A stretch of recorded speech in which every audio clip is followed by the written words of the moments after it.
আসসালামু আলাইকুম। 27 বছর বয়সী একজন লেডির আমরা আজকে টামিটাক সার্জারি করতে যাচ্ছি। ওনার বেসিক্যালি কোনো বেবি নেই এবং হাইপোথাইরয়েডিজম আছে, যার ফলে ওনার বডিতে হিউজ ফ্যাট জমা হয়েছে। তো আমরা একই সাথে লাইপোসাকশন করব এবং টামিটাক করব। এটার আরেকটা নাম হলো লাইপো অ্যাবডোমিনোপ্লাস্টি। বেসিক্যালি সব টামিটাকে এখন লাইপো অ্যাবডোমিনোপ্লাস্টি। ওনার ওয়েট হলো 114 কেজি, কিন্তু ওনার হাইট 5 ফুট। তাহলে বুঝতে পারছেন যে ওনার শেপটা কীরকম। হিউজ পরিমাণ ফ্যাট জমা আছে। লাইপোসাকশন করে যে অংশটুকু ওনার স্যাগিং হয়ে আছে, ঝুলে আছে, সেটা আমরা যখন কেটে ফেলবো, তো এই হিউজ পরিমাণ ফ্যাট বা হিউজ পরিমাণ ওয়েট যখন ওনার শরীর থেকে রিমুভ হয়ে যাবে, উনিও পরে চলাফেরায় খুব লাইট অনুভব করবেন।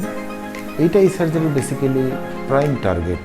হ্যাঁ, একই সাথে অ্যাস্থেটিক ইমপ্রুভমেন্ট ডেফিনেটলি হবে, বিকজ এই যে ল্যাটারালি যে ফোল্ডসগুলো আছে, অনেক স্যাগিং হয়ে ঝুলে আছে, এই সবগুলি পার্ট যখন আমরা অ্যাড্রেস করবো সার্জারির সময়, এই ল্যাটারালি যখন আমরা ফ্ল্যাঙ্কস থেকে ফ্যাট নিয়ে আসবো এবং ঝুলা অংশটুকু যখন আমরা এক্সারসাইজ করে রিমুভ করে দেবো, যার ফলে ওনার একটা ফাংশনাল এবং অ্যাস্থেটিক ইমপ্রুভমেন্ট আসবে। হ্যাঁ, প্রত্যেকটা মানুষ আমাদের কাছে যখন আসেন, ওনারা বেসিক্যালি অ্যাস্থেটিক ইমপ্রুভমেন্টটার দিকে বেশি ফোকাস করেন, যে আমার বেডিটা এরকম আওয়ার গ্লাস শেপ হয়ে যাবে।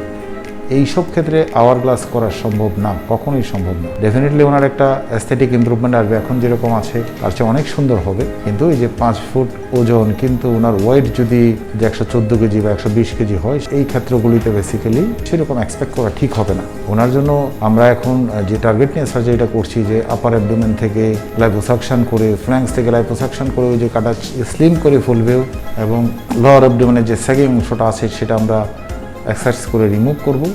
এটাতেই বেসিক্যালি অনেক বড় একটা ইমপ্রুভমেন্ট আসবে ইনশাল্লাহ।